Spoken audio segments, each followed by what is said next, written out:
Finalmente se produjo la reunión en Turquía, pasó lo que se esperaba, las conversaciones fracasaron, evidentemente, y las razones creo que están bastante claras. No están dadas las condiciones para la paz, no hay todavía una aceptación de la derrota por parte de Ucrania y por lo tanto no hay voluntad entonces para ningún tipo de acuerdo.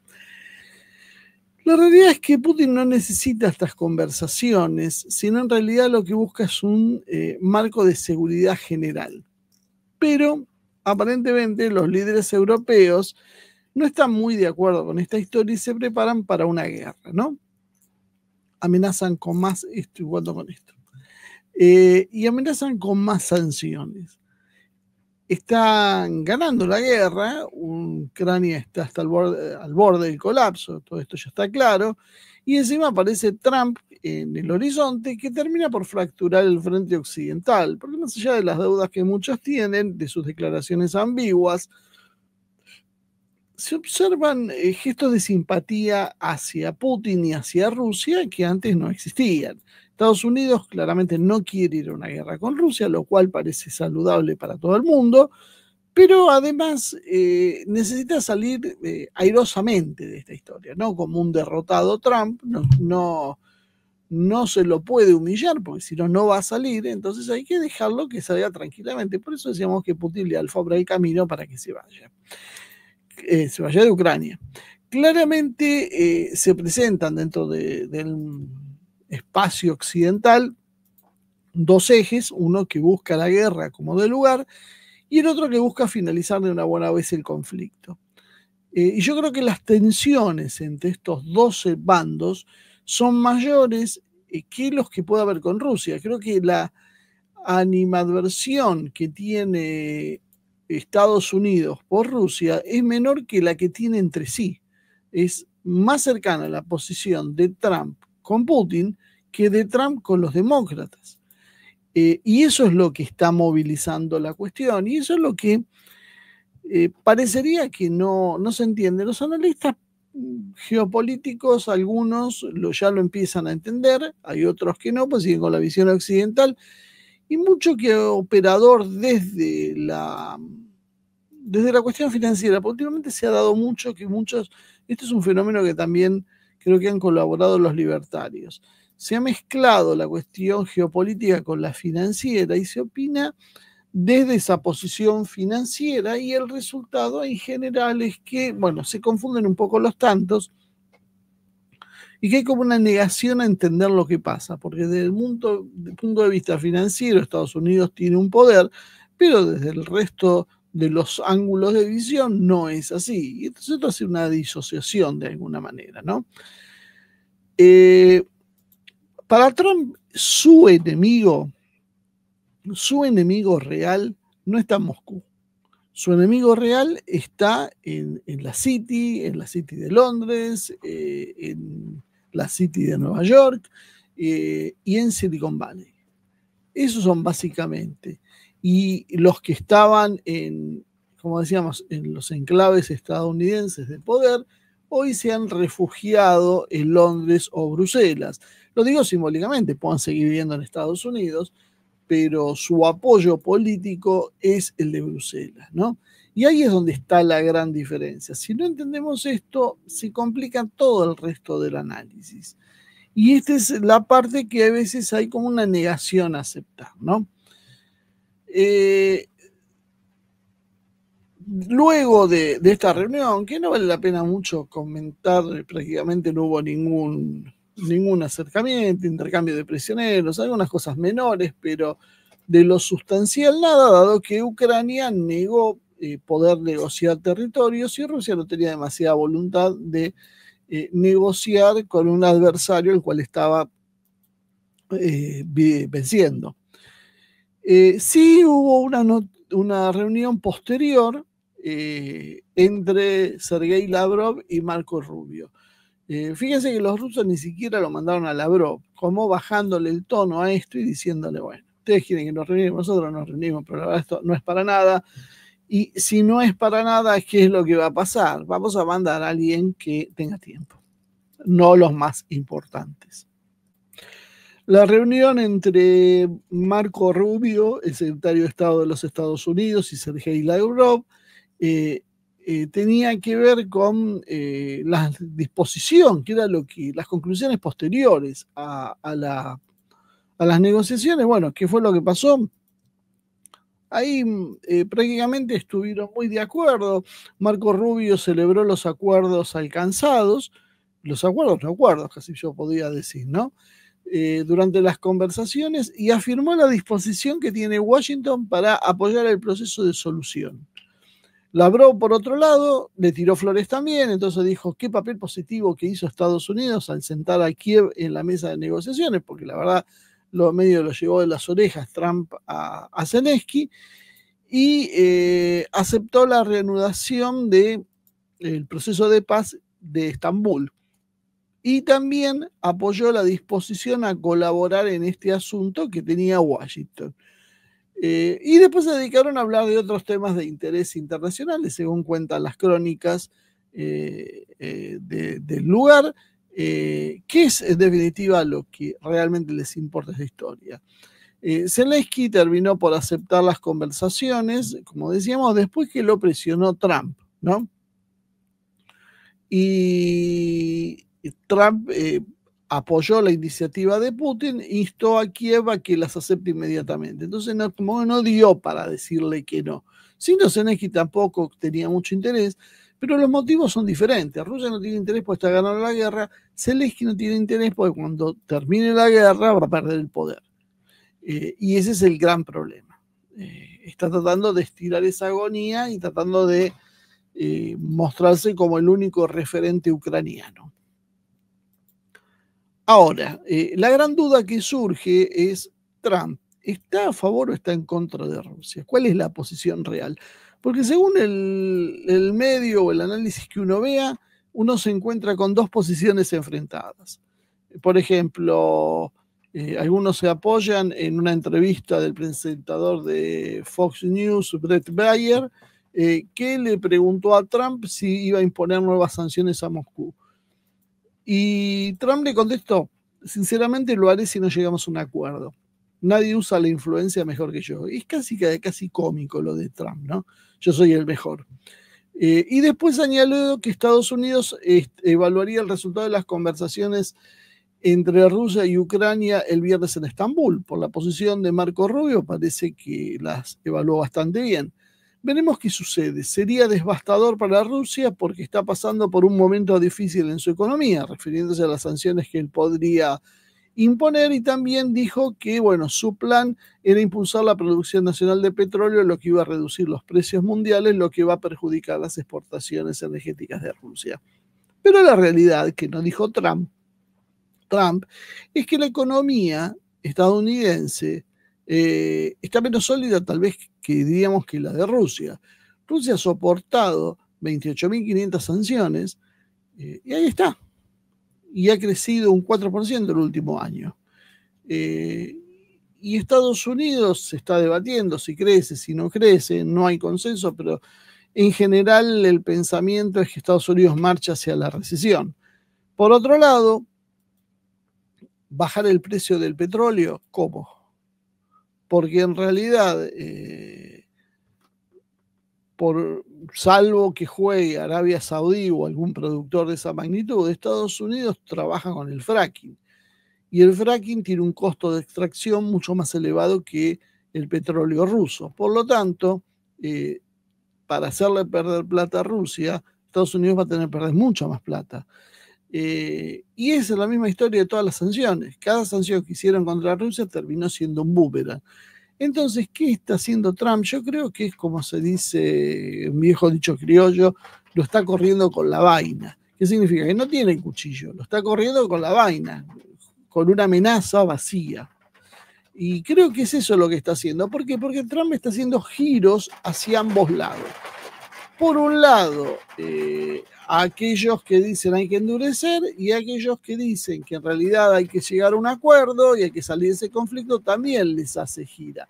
Porque después dijo que, sin embargo, Putin estaba cansado del conflicto y dijo que programaría una reunión con Putin posteriormente porque él tiene una muy buena relación con el presidente ruso y que cree que van a llegar a un buen arreglo. Tenemos que reunirnos. O sea, Trump en realidad quiere hacer pasar todo esto por una cuestión personal y siempre se cuida de tensar la relación con Putin. Yo creo que Trump sabe lo delicada realmente que es la situación y tiene cierta dosis de cuidado en cómo se refiere, ¿no?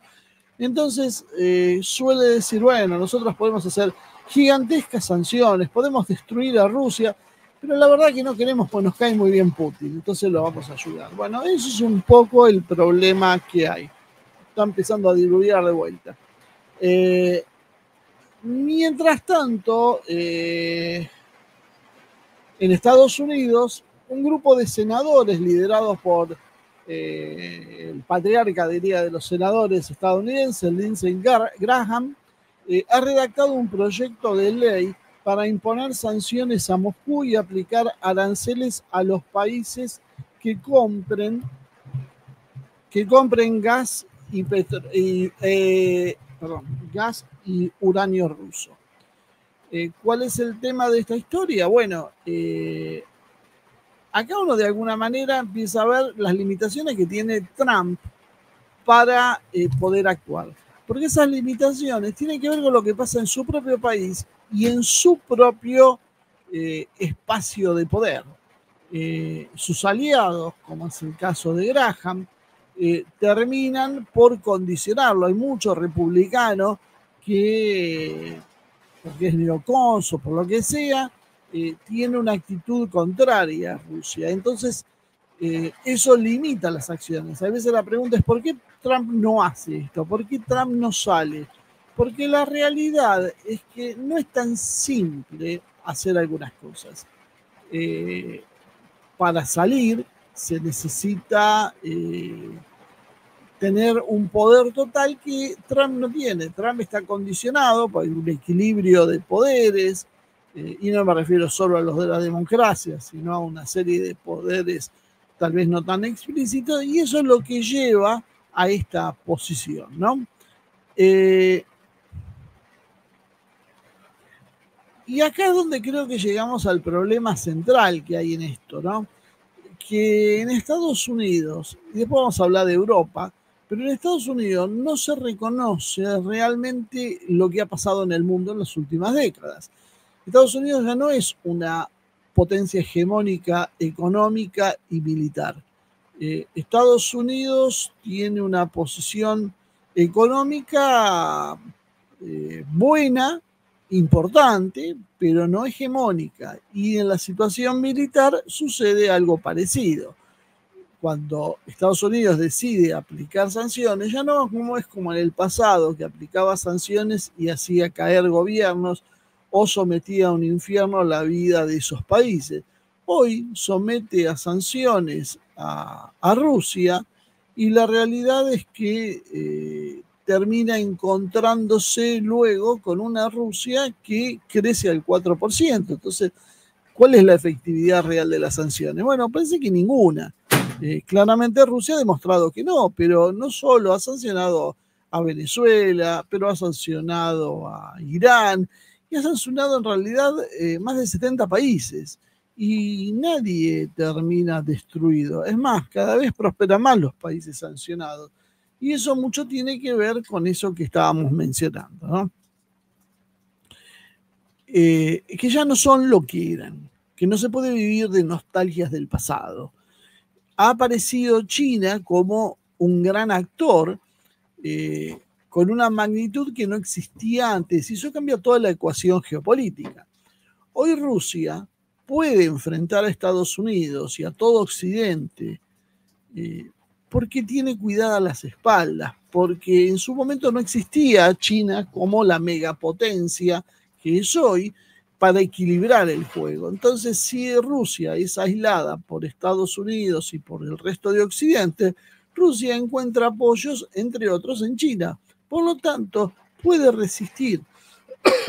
La economía rusa solo se reorienta, se reconfigura, pero no no es herida de muerte por las sanciones.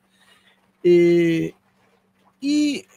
el 9 de mayo, con la conmemoración del Día de la Victoria de los rusos, el Día de la Victoria sobre Alemania en la Segunda Guerra Mundial, la Gran Guerra Patria, como le llaman los rusos, llegó a un punto en que Rusia se anotó otra, podríamos decir, victoria diplomática que se trató de opacar, pero que realmente se produjo. Y eso tiene que ver con, bajo las sanciones y presiones y amenazas, directamente amenazas de Kiev, Rusia consiguió llevar cerca de 30 líderes mundiales, y entre ellos al más codiciado, la superestrella de la actualidad, que es Xi Jinping, es el hombre fuerte. Hasta tal punto que Ucrania, que había prometido un ataque combinado con drones, misiles y no sé cuántas cosas más contra Moscú para frustrar la celebración, no se animó. No solo Rusia tomó medidas adecuadas para esterilizar esta amenaza, sino hubo otra cuestión más a considerar, que es que Ucrania tiene una cuota de dependencia también de China, porque China está en todos lados. Uno de los factores que utiliza Ucrania para tratar de ralentizar los avances rusos son los drones, de los cuales dispone una cantidad exorbitante, y esa enorme cantidad de drones se hace con material chino. Entonces, China, que es aliada de Rusia, permite la llegada de drones de uso civil a Ucrania, que Ucrania que después reacondiciona y transforma en drones de uso militar. Esta historia, según algunos analistas rusos, sería la base por la cual Kiev se frenó. O sea, no es que lo hizo y fracasó, sino que ni siquiera lo intentó. Porque además del problema y la amenaza de Rusia, tenía el otro problema, que estaba Xi Jinping ahí. Y hacer un ataque contra Xi Jinping iba a causar un mal humor en China, que podía desembocar en un problema mucho más serio para Ucrania. Fíjense hasta dónde China es un actor protagónico. Lo que pasa es que no juega como se acostumbra en Occidente. China no grita, no levanta el tono de voz, no hace actitudes llamativas, no tiene declaraciones explosivas. Por eso cuando los chinos hacen algunas declaraciones que uno dice está un poco subida de tono, para los parámetros chinos es prácticamente una declaración de guerra. Entonces hay que tener mucho cuidado con eso. Y Putin, decíamos que se había notado una victoria. ¿Por qué? Porque cuando fue a Rusia, Xi Jinping aprovechó para firmar algunos acuerdos, entre ellos un proceso para implementar finalmente el gasoducto clave, podríamos decir, hasta el altura del partido, tanto para Rusia por los recursos que va a recibir, sino también para China, que es el Power of Siberia 2. ¿No? ¿Se acuerdan que había hecho el 1? El segundo había quedado congelado. Bueno, ahora China destrabó las razones que enfriaban este gasoducto. Lo cual es obviamente un alivio para Rusia, en el sentido de que va garantizando tener acceso a todos los mercados que necesita. Por otro lado, la Agencia Nacional Espacial de China y la rusa Roscosmos firmaron un memorando de coparticipación para la creación de una central eléctrica lunar. Esto tiene que ver con el proyecto Estación Lunar Científica Internacional, cuya construcción está prevista para el 2036, y bueno, China y Rusia serían los encargados de la central eléctrica, que se complementará también con acuerdos de cooperación en otro orden, como producción de automóviles, inversión mutua, educación y producción cinematográfica. Los chinos no descuidan la cuestión del soft power a su forma de verlo, ¿no? Y los rusos también, ¿no? Fíjense qué interesante la cantidad de acuerdos. En total se hablaba, creo que, de 28 acuerdos que se firmaron y que vuelven a mostrar lo absurdo de la pretensión de sancionar, como pretende Europa, a aquellos países que comercien con Rusia. ¿Cuál es la idea? Sancionar a China, sancionar a la India. ¿Están seguros? O sea, porque si yo sanciono a Rusia, sanciono a China y sanciono a la India, y yo diría casi como que me estoy suicidando, porque esas economías sumadas son más importantes por mucho que la economía europea junta. E inclusive también tienen problemas con Estados Unidos con los nuevos aranceles. Realmente no se entiende bien cuál es la política absurda en ese sentido que está siguiendo la Unión Europea, porque de alguna manera Trump habla, pero con Rusia se olvidó de ponerlo en el paquete de sanciones. Entonces, hay que tener cuidado con algunas de las resoluciones porque resultan a veces que terminan siendo mucha propaganda, pero poco efectivas en la realidad, porque perjudican más a que las hace que a otro, por lo tanto ni siquiera se pueden implementar seriamente. Trump, además, refutó la idea de que él no tiene, que Putin en realidad no tiene intenciones de entablar un diálogo sobre Ucrania. Y dijo Trump que Putin quería estar en la reunión y que está en la mesa, que Putin está, eso que mencionaba antes, está cansado de toda esta historia, y siempre he creído que no puede haber una reunión sin mí porque no creo que esto se pueda hacer para llegar a un acuerdo. Trump evidentemente tiene una obsesión con mostrarse como él, como un actor central de lo que está pasando. Por eso también nosotros decimos que, bueno, que hay que tener en cuenta eso cuando se negocia con Trump. Trump quiere que todo pase por él y quiere quedar él como el centro de la pacificación, quiere quedar como una figura histórica. Por lo tanto, volver a hacer lo que hicieron sus predecesores no parece que sea la fórmula. Y después dijo que tengo una muy buena relación con Putin, creo que llegaremos a un acuerdo, tenemos que reunirnos y creo que finalmente lo programaremos, ¿no? Y cuando lo presionaron para ver si Putin podía ser considerado como un obstáculo para la paz, porque está el sector proguerra occidental y están intentando instalar esta idea, bueno, lo que pasó fue que Trump contestó que tuvo una reunión muy difícil con Zelensky y que eso significó que a él no le gustó lo que dijo Zelensky, no lo estaba poniendo fácil y que Zelensky no entiende que no tiene las cartas del triunfo.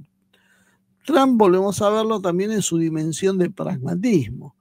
Trump se sienta a hablar con el que es poderoso, no se sienta a hablar con el que no es poderoso. Por eso es tan absurdo las estupideces de algunos presidentes latinoamericanos que se arrastran ante Trump para tratar de conseguir una foto con alguien cercano a él, porque ni siquiera él los recibe, pensando que esto les va a servir para algo. Trump no funciona con esas coordenadas, no es como ellos.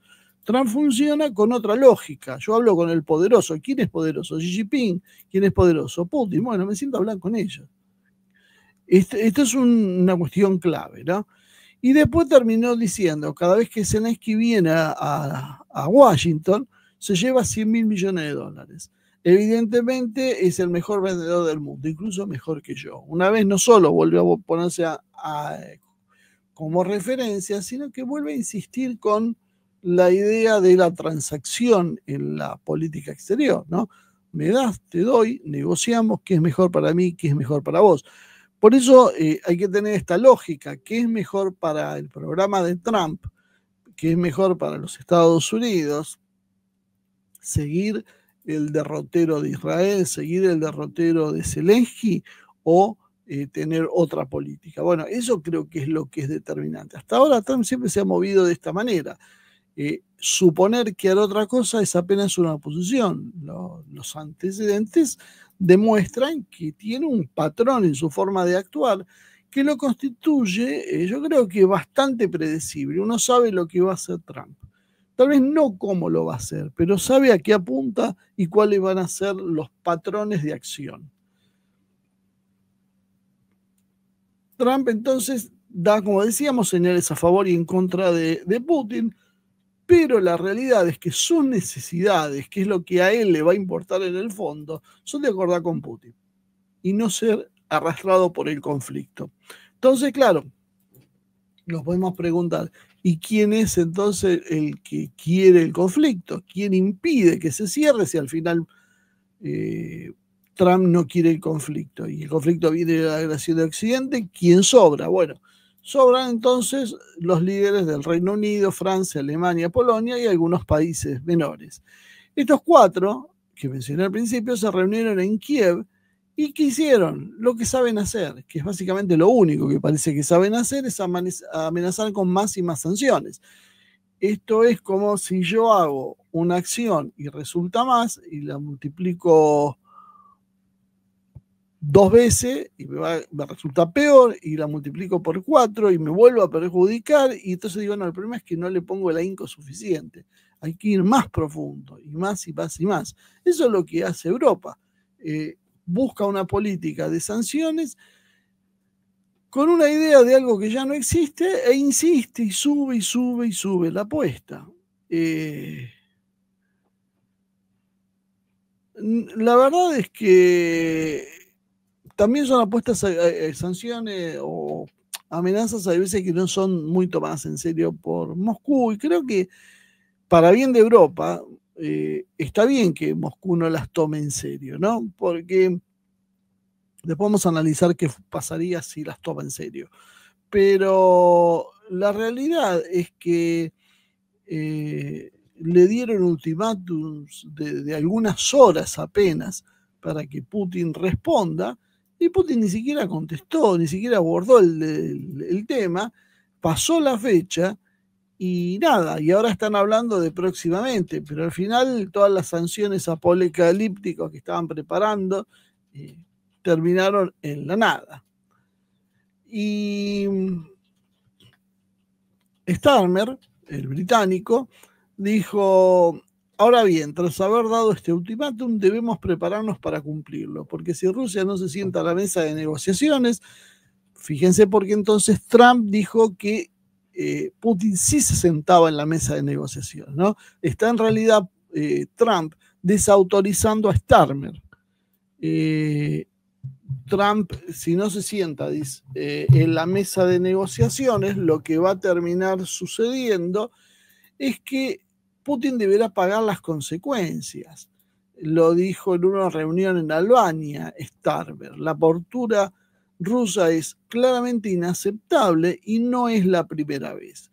¿Qué contestó la embajada de Rusia en el Reino Unido? Que la apresurada declaración del primer ministro británico afirmando que la posición de Rusia en las conversaciones en Estambul es inaceptable y que está preparando una respuesta causa absoluto desconcierto. Los rusos ya creo que a esta altura del partido se empiezan como a burlar de la situación. ¿Para quién es inaceptable? Nosotros no negociamos con Londres. Los británicos han estado, esto dijo la embajada de Rusia, han estado detrás de todas las maniobras de Occidente para intensificar la ofensiva, desde el suministro de armas ofensivas al ejército de Kiev hasta el uso de misiles occidentales de largo alcance contra civiles en territorio ruso. Londres fue el primero de los patrocinadores occidentales en enviar misiles de crucero nacionales de largo alcance a Ucrania. Bueno, esto lo venimos repitiendo desde hace 3 años, ¿no? Cada vez que se está por bajar la tensión, aparecen los británicos y lo aceleran. Bueno, la embajada de Rusia coincide con lo que nosotros decimos. Parece que esta idea también la tiene el gobierno ruso, entonces no parecería ser una locura nuestra sola. Creo que más de uno se les ha detectado este patrón de comportamiento. El Reino Unido también ha frustrado conversaciones de paz anteriores, señaló la embajada, y dijo que fue Londres quien realizó un esfuerzo considerable para interrumpir el primer proceso de negociación en el 2022, ¿se acuerdan de Boris Johnson? Y posteriormente mantener el conflicto encendido. Cada tanto hacían algo para subirlo. ¿Y cómo concluyó? Bueno, ahora bien, estos ultimátums, refiriendo a lo que había dicho Starmer, lanzados en el contexto del proceso de negociación, tienen obviamente como objetivo complicar o socavar el acuerdo. Parece que Downing Street, donde está la sede de gobierno en Londres, no es consciente del carácter autoincriminatorio de sus acciones. Es demasiado visible. Cada vez que se distiende algo, ellos toman alguna acción que calienta de vuelta el conflicto. Evidentemente, el Reino Unido quiere la guerra. Está absolutamente decidido en la guerra. Bueno, no deberíamos asombrarlo, es la conducta habitual. Nosotros lo vivimos en Malvinas. En la guerra de Malvinas no había ninguna forma de negociar con el Reino Unido y decían, no, es porque Thatcher en realidad quería mejorar su figura con una guerra. Bueno, sea las razones que sea, parece que es una política constante del Reino Unido, promover guerras. Y en realidad, esto fíjense cómo funciona de alguna manera en tándem con la declaración de un delegado ucraniano sobre las intenciones de Rusia de atacar a Polonia en el año 2030. Esto lo dijo en la reunión con los rusos. Según los medios rusos, la delegación rusa se rió y dijeron que esto era un absurdo, básicamente. Medinsky, que era el que encabezaba la delegación, dijo, no convirtamos estas negociaciones en una novela de fantasía. El episodio se desarrolló en este debate, en las primeras conversaciones de Rusia y Moscú en los últimos 3 años, y va de la mano con lo que había dicho el propio presidente Putin, diciendo que eran absurdas las declaraciones, ¿no? ¿Esto qué significa? Significa que los rusos dicen que los políticos occidentales están inventando una perspectiva de ataque ruso para asustar a sus ciudadanos y justificar aumentos en el gasto militar. Bueno, esto parece bastante obvio. Uno después le dicen que es prorruso, pero muchachos, es bastante de sentido común las cosas que dicen los rusos, son visibles. O sea, son los británicos los que están insistiendo en la guerra y están tratando de poner excusas para aumentar el gasto militar y demás.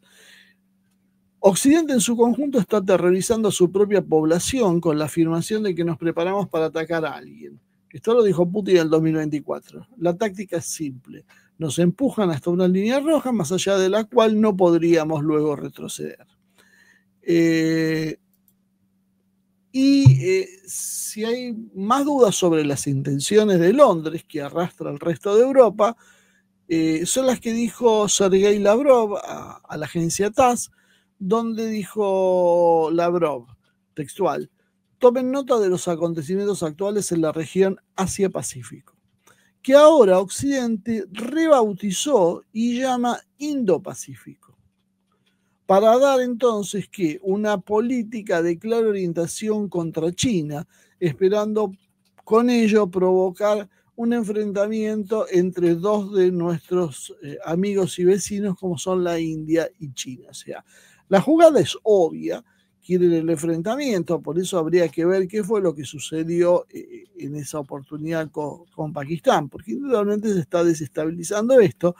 Y Lavrov fue un poco más allá y dijo que los países occidentales están intentando disminuir la influencia de la ASEAN en la región.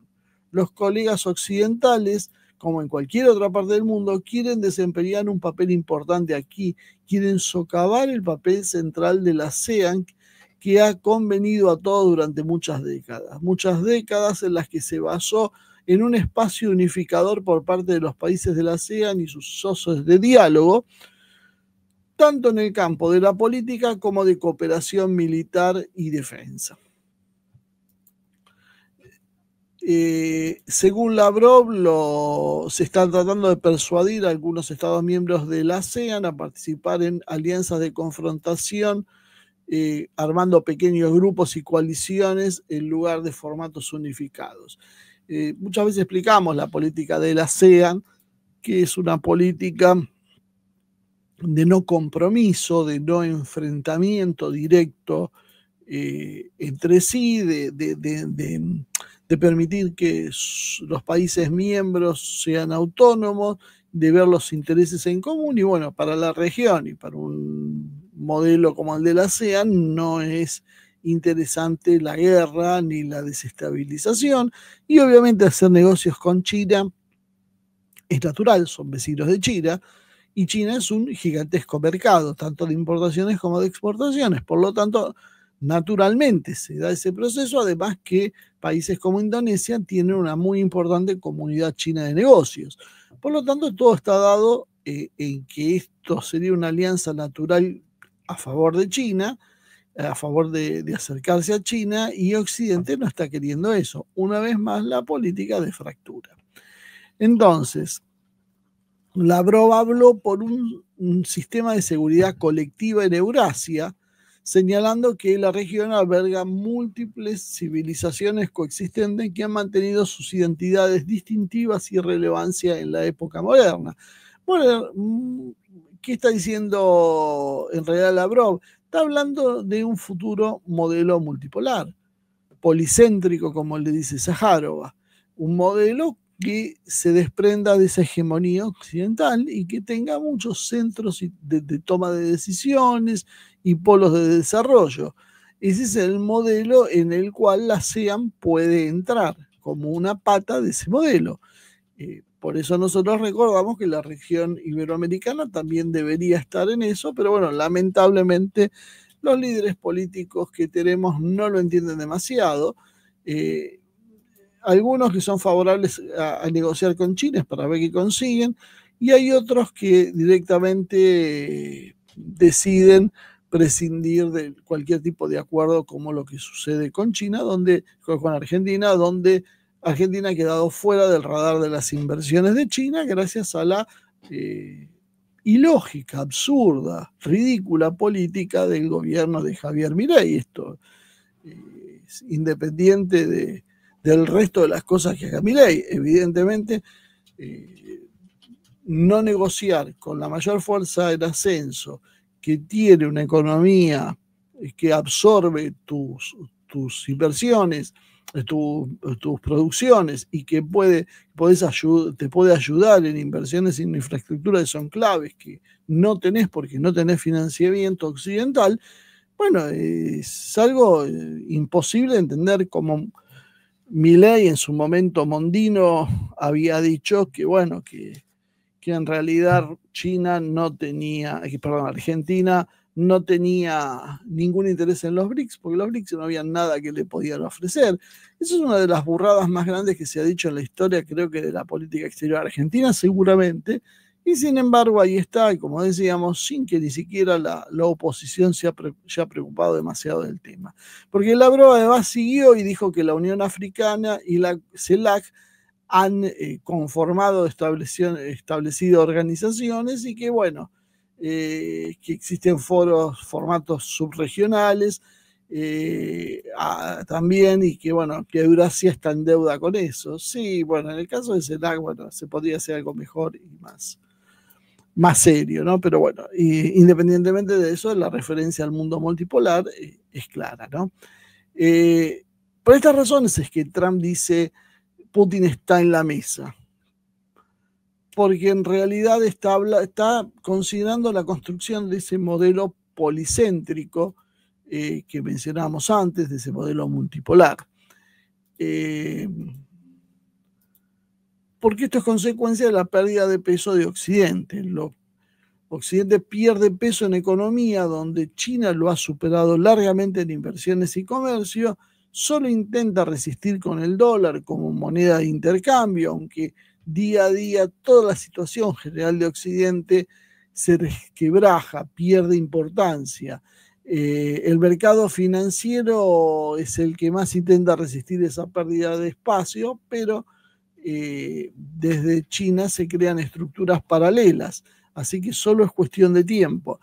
Y dado este bloqueo a Occidente desde el tema económico y productivo, estamos llegando a un punto entonces de un freno, un agotamiento en lo que tiene que ver con lo político, y empieza la amenaza de las armas. Pero esto ya lo había previsto Rusia y China y se han preparado para eso. Por eso el ejército ruso tiene las capacidades militares que ya conocemos y por eso China está avanzando aceleradamente.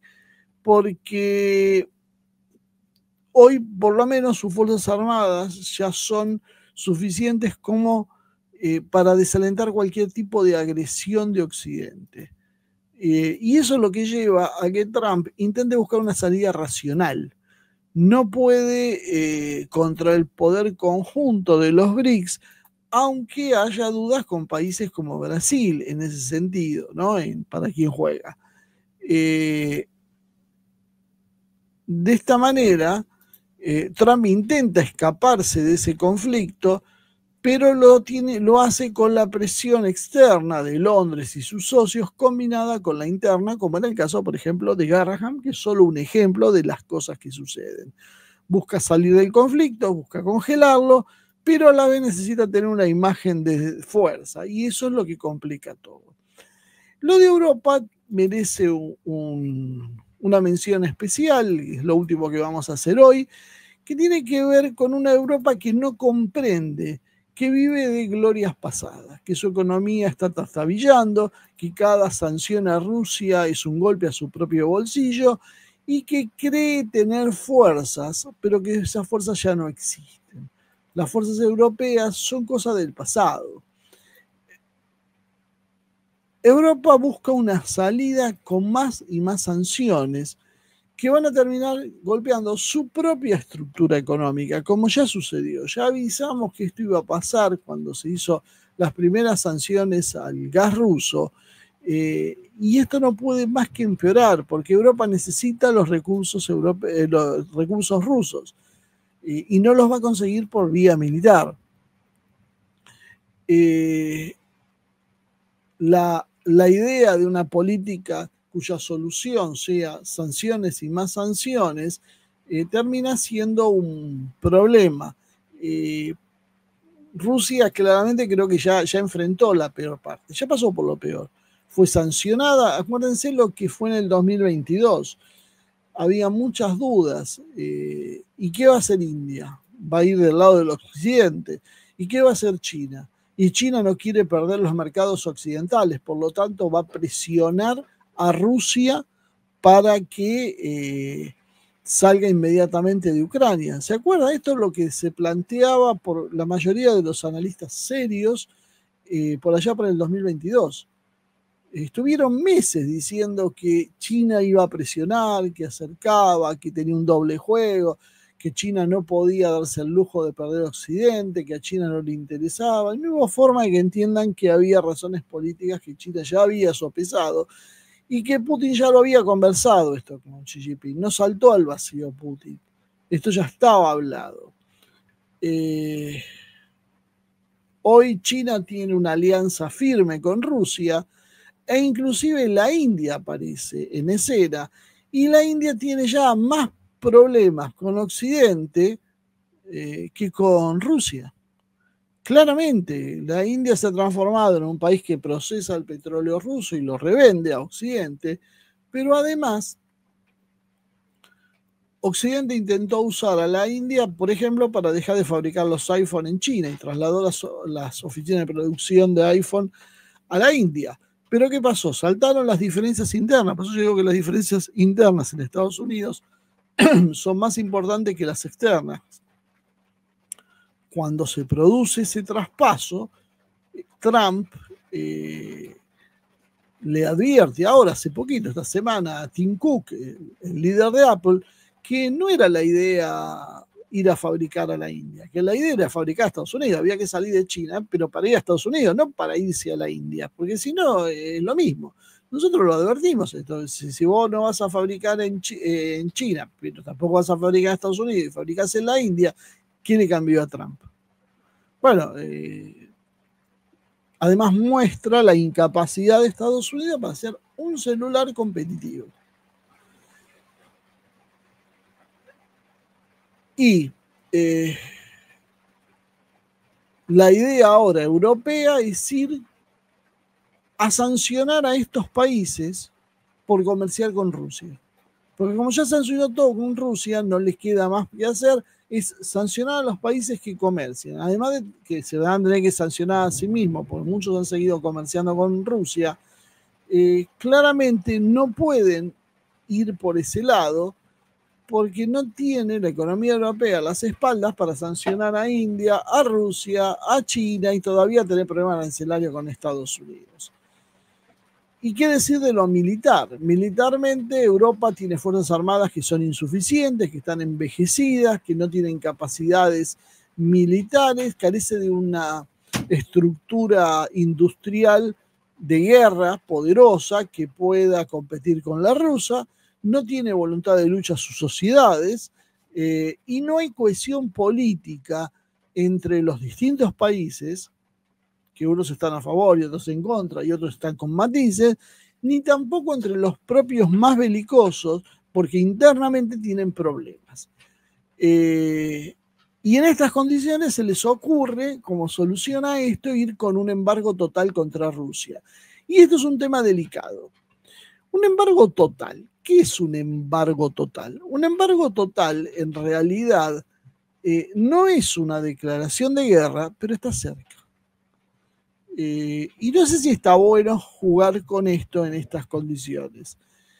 Rusia hoy se acerca con Europa con este embargo contra Rusia, se acerca a los límites legales y estratégicos de lo que se llama coerción interestatal. Es decir, desde el punto de vista del derecho internacional, según la propia Carta de las Naciones Unidas, las sanciones económicas severas, como son los embargos totales, están contempladas como medidas coercitivas no militares del artículo 41. No constituyen entonces un acto de guerra en el sentido formal porque no implican el uso de la fuerza armada, que es algo reservado al artículo 42. Sin embargo, un embargo total, especialmente si bloquea suministros críticos como pueden ser energía, alimentos o medicamentos, puede ser percibida como una amenaza existencial, lo que potencialmente puede justificar, según la interpretación de cada estado damnificado, en una respuesta hostil o inclusive militar. Desde la óptica estratégica y militar, los embargos son parte de lo que se denomina guerra híbrida o guerra económica, componentes no cinéticos, es decir, de no conflicto de choque armado, pero parte de un conflicto militar. La guerra tiene distintas fases y esto es una parte, no es un bombardeo de artillería, pero es un complemento a una acción militar. Si se combinan con medidas como bloqueos navales, sabotaje científico o apoyo militar indirecto, el umbral del conflicto se vuelve cada vez más difuso. La Unión Europea está apoyando el conflicto en la OTAN, los países europeos están entregando armas, están entregando personal bajo distintas modalidades, desde voluntarios hasta personajes que son asesores técnicos, e inclusive ayer, esta semana, intentaron secuestrar un buque de bandera de Gabón, que aparentemente es parte de la flota rusa, y que un Sukhoi 35 intervino para que, creo que había sido Estonia, no haya avanzado con ese proceso, ¿no? Estamos muy cerca de un bloqueo naval, las voces pidiendo un bloqueo naval en el Báltico contra Rusia se multiplican, inclusive se intentó hacerlo en el Mar Negro. Es decir, se empiezan a dar las condiciones para que esto pueda considerarse actos de guerra. Y además los antecedentes históricos no ayudan, porque han precedido los conflictos bélicos, como el embargo petrolero que hizo Estados Unidos contra Japón y que derivó en el ataque de Pearl Harbor y en la entrada de Estados Unidos a la Segunda Guerra Mundial, ¿no? O sea, jurídicamente no es una declaración de guerra, pero estratégicamente es un acto hostil severo de tal gravedad que puede hacer escalar esto a un conflicto armado, según como lo perciba el país apuntado, ¿no? podemos ver 3 escenarios básicos en la respuesta de Rusia. La más leve, corte completo de suministros energéticos a Europa, expropiación de activos europeos en territorio ruso y retiro de los tratados internacionales claves junto con expulsión de diplomáticos, tensión creciente en los pasos fronterizos, en el Báltico, en el Mar Negro, con el objetivo de forzar negociaciones a través de presión económica o alianzas con potencias como China o Irán. O sea, Rusia tiene esa carta para jugar si se procede a ese embargo total. No olvidemos que hay ya 200.000 millones de dólares que están en una especie de limbo europeo que si se produce el embargo total serían confiscados, ¿no? Y Rusia no está aceptando esta cuestión. Hay un segundo escenario, que Rusia vaya un poquito más allá y extienda esto a una guerra híbrida extendida y responda con ciberataques a estructuras críticas, electricidad, transporte, banca, campañas de desinformación con el objetivo de desestabilizar los gobiernos europeos, apoyo a movimientos separatistas o protestas civiles internas, y que activen fuerzas militares no convencionales en zonas grises como es Kaliningrado, Transnistria, etc. De esta manera generar un desgaste asimétrico que evite una guerra abierta, pero debilite la cohesión europea. Esta es una opción que Rusia puede claramente implementar, no está tan lejos de hacerla. Después, bueno, la más grave sería la confrontación militar abierta, que esto es si Rusia considera esto como una amenaza existencial, este embargo. Para eso podría movilizar fuerzas con los fronterizas en los estados de la OTAN, hacer ejercicios, por ejemplo, nucleares tácticos como señal de advertencia, ataques limitados a infraestructuras europeas, y esto potencia el riesgo de confrontación militar directa entre la OTAN y Rusia. Y esta sería la forma de romper el bloqueo por medio de una disuasión externa o una incursión limitada. Hay que seguir entonces las declaraciones oficiales sobre lo que pueda ser considerado como casus belli, o sea, la causa real de guerra, y la activación de doctrinas militares defensivas como las nucleares o movimientos inusuales de activos estratégicos, que son los submarinos, los misiles ICBM, las unidades aerotransportadas, etcétera, ¿no? Como conclusión, en términos absolutos de realpolitik, vamos a ser claros de la política real, sin demasiados aditamentos teóricos, asfixiar una potencia nuclear con embargos totales y esperar de esta manera la contención infinita en el tiempo es básicamente una ilusión peligrosa. Rusia ya definió su doctrina. Si percibe un daño estratégico severo a su soberanía o supervivencia, su respuesta no excluye el uso de armas nucleares. El acto de empujar sin una capacidad igual o superior equivale a jugar a la ruleta rusa estratégica, sin tener el gatillo bajo control. Claramente podemos establecer que esto es una política desde un punto de vista estratégico, realista, demencial. Es absolutamente imprudente desafiar una potencia nuclear que tiene esta capacidad de represalia, que tiene profunda resiliencia histórica ante las guerras, tiene aliados que quieren debilitar a Occidente y tiene enfrente un Occidente que está parcialmente desmovilizado. Finalmente, entonces, si esto no es una estrategia suicida, mal disfrazada de virtud moral, porque Europa dice hacerlo esto por una causa noble, no sé cómo calificarlo. Pero la verdad es lo más cercano a una política demencial que en el futuro seguramente los historiadores analizarán esta época con mucha curiosidad, ¿no? Cómo la humanidad ha llegado a tantas tonterías, ¿no? Desde la lucha woke contra el patriarcado hasta esta guerra contra Rusia, que tiene armas nucleares por parte de países que no las poseen o las poseen en cantidades limitadas después de la experiencia sobre todo de Ucrania. Bueno, esto es entonces el planteo de hoy para poder comenzar a charlar un ratito si quieren con preguntas y respuestas.